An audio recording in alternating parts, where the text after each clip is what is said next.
Welcome to the Slop Farm. Enjoy the video. You begin by gathering essentials. Know your SSID and password and pick two DNS addresses like 8, 8, 8, 8 and 1, 1, 1, 1 so you can test alternatives. Once done, power cycle the router and the PSB to clear transient errors.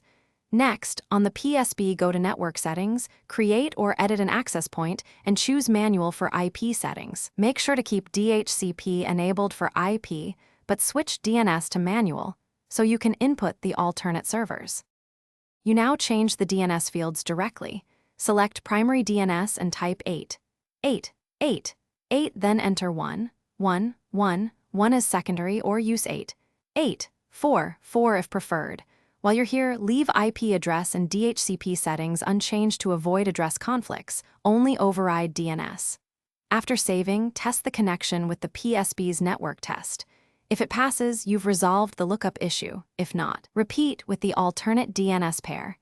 You finish by running the PSB network test and confirming internet access in the browser or game store. If the test still fails, try a different DNS pair or connect via a phone hotspot to isolate router problems. Make sure the router firmware is up to date and that parental or DNS filtering is disabled, because those can block the PSB. If nothing works, restart the PSB to clear caches and retry. That single restart often resolves lingering DNS resolution errors.